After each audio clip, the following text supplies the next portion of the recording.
We've been working our way through Scripture.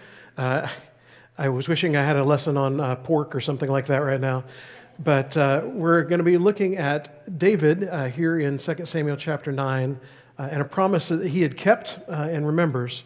Now, if you remember last time, if you were here on Sunday evening, we talked about the Israelites and their desire to have a king.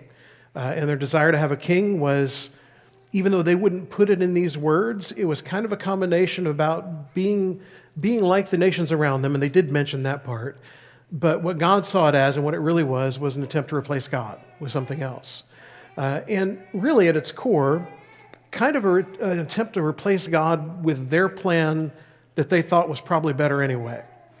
And we would never do anything like that.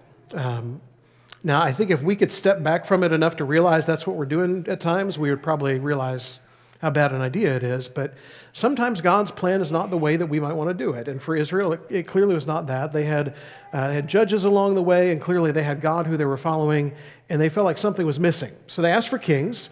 And so God gave them, and we mentioned these first of the three kings last time, Saul and David and Solomon, who would come along. And Saul, we learned, was tall and handsome, which is, great. It's how we choose political leaders nowadays, it seems like. But it's, they're good on camera or whatever, but maybe there's some flaws that are there too. And then David comes along, and David is described as a man after God's own heart. And I think we'll see some of that play out here in 2 Samuel chapter 9. So Saul has died. He has been up and down with God. He's been up and down with David. There are times where everybody seems to be getting along really well. There are times where Saul runs ahead. There are times where Saul seems to want to just hide what he's doing. But as Saul dies, and David is now going to be the king, we find David here in 2 Samuel chapter 9, starting verse 1. It says, David said, "Is there anyone left of the house of Saul that I may show him kindness for Jonathan's sake?" Now, he begins with this question, is there still anyone left of the house of Saul? Now, if you are a king, especially in that day and time, but even nowadays sometimes it seems like, if you're a king and you have wiped out all of the competition, or all of the nations who are against you, or you've replaced another king and his family, there's kind of a way these things go. If we were to look through chapter 8, we would see a lot of David's victories over various nations kind of recounted. But along the way, if you were the king, a former king's family is a threat to you. And so if you were to look throughout history, what you would find is kings in this kind of situation, if they were going to ask, is there anybody left of that other king's family? They have a purpose for that. And the purpose would be, let's get rid of those guys so there's no more problems. And if you were of the house of Saul and you were left, you were a survivor of that, and you heard that this question was being asked, you would probably begin to be a little concerned about your future. So David asks, but he asks for a different purpose, he said, that he may show kindness. So in verse 2 it says, now there was a servant of the house of Saul whose name was Ziba. And they called him to David, and David, the king, said to him, "Are you Ziba?" And he said, "I am your servant." I like how he responds to the question because it's kind of, in the psychological and debate kind of world, they would call this reframing. There is a question that David is asking, which is, are you from the house of Saul?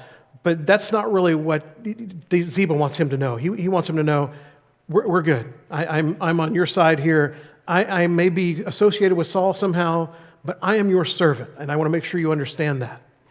Verse 3, it says, the king said, "Is there not still someone of the house of Saul that I may show the kindness of God to him?" And Ziba said to the king, "There is still a son of Jonathan. He is crippled in his feet." So David wants to show kindness. This is the reason he's seeking someone out.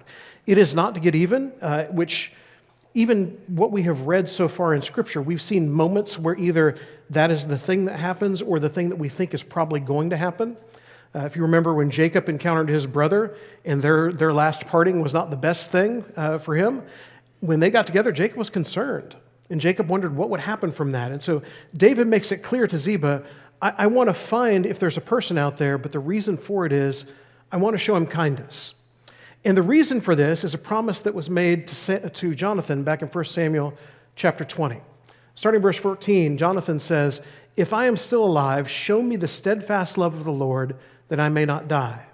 And do not cut off your steadfast love from my house forever. when the Lord cuts off every one of the enemies of David from the face of the earth. So Jonathan understands David's going to be king, his dad is not anymore. And somewhere along the way kings go about things is the other family is going to be gone. And Jonathan says to David, just assure me that it's not going to be me or my family if you have the opportunity. So he says, show your steadfast love. And this is a reminder of who David is. That even when the circumstances in the world call for something different, his steadfast love is going to be the thing that shows forward. So verses 4 and 5, the king said to him, where is he? And Ziba said to the king, he is in the house of Machir, the son of Ammiel at Lodabar.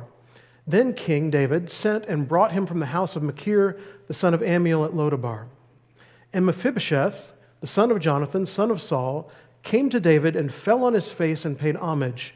And David said, Mephibosheth. And he answered, behold, I am your servant. And he wants David to know the same thing. Because if you're Mephibosheth and you've been living out there on your own and you're the last of the family, and you realize what your family has represented to David along the way, you may be fearful for your future. You may be fearful of what David might do if he finds where you are and brings you to him. And so he falls down before him and says, I am your servant. And David said to him in verse 7, do not fear, for I will show you kindness for the sake of your father Jonathan, and I will restore to you all the land of Saul your father, and you shall eat at my table always. So what does David say instead of being one who's going to wipe him out and make sure all Saul's family is gone? First of all, do not fear. I have not brought you here for bad purposes. This is going to be a good day for you because I will restore what was once yours. And if you were Mephibosheth and you had woken up that morning, first of all, wondering why your parents named you Mephibosheth, but after that, you woke up that morning and thought, what might today be like? You know, you are the son of the king whose entire family is gone. You are crippled at his feet, is the way it's described here, which on our day and time means one thing, but in their day and time, that's a very, very much more difficult life. Not that it's easy today, but their world was not set up like ours is today. He would not have had an easy life at all and would have been very dependent on this servant Ziba to help him out from day to day. You just awake thinking it's going to be another day. And once you get into that day, all of the fear that would come with being called before David, and then to find out David's intent is to restore. And not just to restore, but to say, you are always going to have a seat at my table. What a wonderful thought is that. The idea that if there is a table set for David, there's going to be a spot there for Mephibosheth every day. Verse 8, and he paid homage and said, what is your servant that you should show regard for a dead dog such as I? What is your servant? Or maybe the way we might ask the question today, who am I? Who am I that I would deserve any of this? And if you're not connecting with Mephibosheth yet, I think this may be the moment where we begin to a little bit. Because when we look at what God has done for us, the family here that God has given us, the blessings he gives us in this life, and the fact that he wants us to be with him forever, maybe the only response we could have to that is, who am I that I would deserve any of that? And of course, the answer for us is, we don't deserve any of that, but we're children of God, and he gives us those things because of his love for us. Verse 9 says, then the king called Ziba, Saul's servant, and said to him, all that belonged to Saul and to all his house I have given to your master's grandson. I have given all of this to you. You didn't have to battle for it the way people did in that day and time in kingdoms. You didn't have to earn it somehow. You didn't have to fear of what I might do. I have given this to you. And God does the same for us. He has given us more than we can ask or imagine. Verse 10. And you and your sons and your servants shall till the land for him and shall bring in the produce, that your master's grandson may have bread to eat.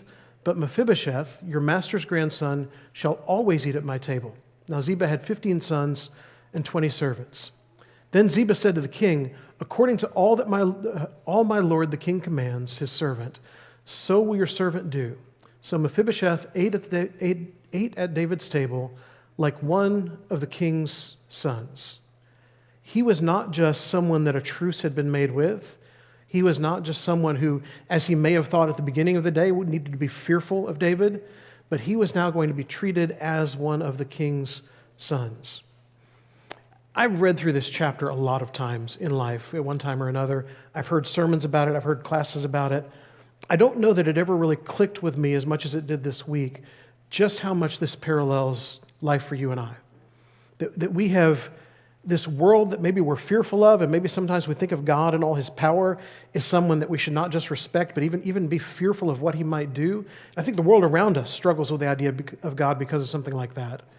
But that God instead wants to show us his love and give us a seat at his table and restore to us everything that we could imagine, and then treat us not just as servants, but as sons, as part of his family. Thinking back to that promise, and maybe some of the parallels we could see, we'll bring this together here. I hopefully have not even given you time to go to sleep, so it's all good. If I'm still alive, show me the steadfast love of the Lord, that I may not die, and do not cut off your steadfast love from my house forever. When the Lord cuts off every one of the, when the Lord cuts off every one of the enemies of David from the face of the earth. I always think when I hear steadfast love, probably the same thing that you do. From Lamentations 3:22 and 23, in a song we sing quite often. The steadfast love of the Lord never ceases. His mercies never come to an end. They are new every morning. Great is your faithfulness. This steadfast love that God has is the kind of steadfast love he wants David to have as the king, as his servants, and to give to those around him. The steadfast love of the Lord never ceases. It is a love that carries on regardless of circumstance, regardless of who's involved, regardless of whether things are going according to plan or not. We continue to love as God would have us to love. Because, and as we learned when we talked about how David was chosen as king, the Lord said to Samuel, "Do not look upon his appearance or on the height of his stature, because I have rejected him. For the Lord sees not as man sees. Man looks on the outward appearance, but the Lord looks at the heart." He didn't look at the outward appearance of all of David's brothers who were lined up there the way someone else would. He sees something that is deeper than that. The Lord looks on the heart. And David is one who's described as a man after God's own heart. I think that's what we see playing out in 2 Samuel chapter 9, that he is showing the kind of love that God would have for others. So today, I hope it's been a blessed day for you with our time of worship and with our fellowship together. But I hope you will realize that God has also made a promise to us, and that God is not going to be begrudging about that promise, that God desires to fulfill that promise to us, and just wants you, almost like Mephibosheth in a way, to come before him and to acknowledge and to confess him, to be baptized and to be changed. And if you do those things, if you follow God the way that God would have you to do that, he wants to treat you as sons and give you a seat at his table. Today, if you have never followed him, you can do that. It's a great way to end our time together here on Sunday. Or if you have, and you have found yourself wandered away, maybe hiding, maybe fearful, you know that there is a God who loves you, and his steadfast love never ceases, and he wants you to return to him. If there's someone who can help, please come while we stand and sing.